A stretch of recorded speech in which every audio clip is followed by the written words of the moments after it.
Hi folks, welcome to this short flight review using my Ag01 gimbals.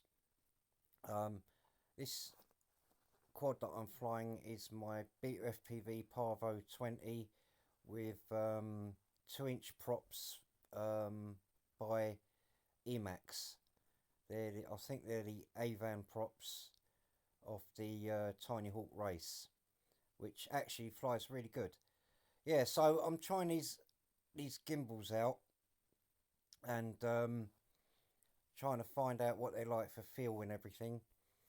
I've done loads of flights on this and other quads with this radio, but I never actually done any follow-up video to it.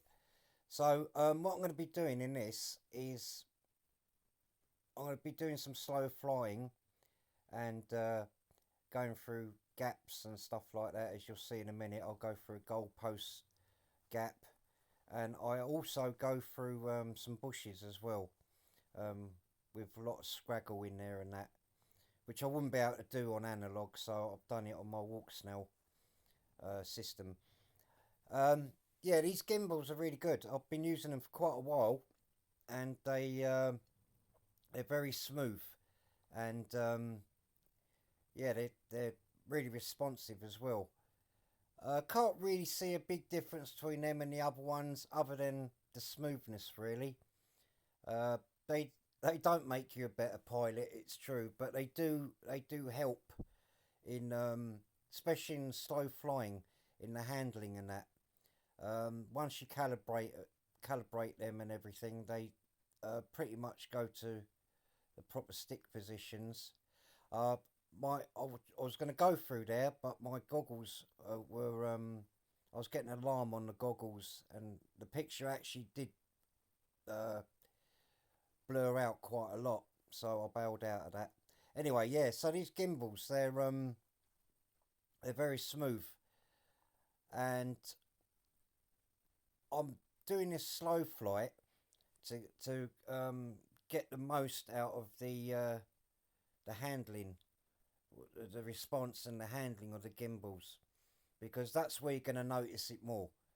It's easy to do flips and rolls and all that old caper, but the acid test is in the slow flying. That's where you want the precise movements of the gimbals. And as I said, once you've dialed them all down by calibrating them, and you know, then it's going to take a while to get used to them. You'll see me go through these bushes in a minute, and I sort of go in between the trees. That took quite a few attempts to get right, because these gimbals are ultra sharp, if you know what I mean. They're very responsive, and because I'm used to the old style gimbals, you know, I got used to them. So getting used to these now, I've had to sort of like regain that muscle memory in my hands, because it's much more precise and quicker. You know, the inputs are a lot quicker. So yeah, so I'll go through this little loop in a minute in this goalpost, and I could do it on my old gimbals, but I've never tried it on these. And as you'll see, I managed to get it after lining myself up. That's a real test with these type gimbals. But yeah, I highly recommend them. I mean, there you go. It's a piss. I highly recommend it, especially for slow flying and everything, because it does make things a lot smoother. And of course, there's no grittiness in there because of the bearings and everything. Yeah, I'm glad I got them. You know, I'm not going to upgrade all my controllers to them, because I don't think it makes that much of a difference. But for slow flying, especially on a cine whoop, or you know, a whoop of that kind of nature, it's yeah, it's brilliant.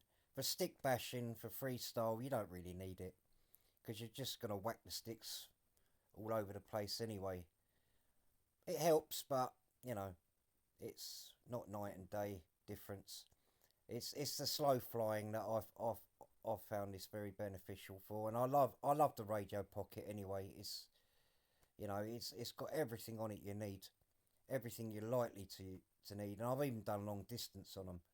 So yeah, really good. I'm really pleased with this. See, so I managed to go through all the scraggle there, and still getting used to the sticks. Cause they just want to like move so smoothly from left to right. It's a bit weird, but you soon get used to it. The more times you use it. Anyway, folks, that's it. I'll catch you in the next one. Bye.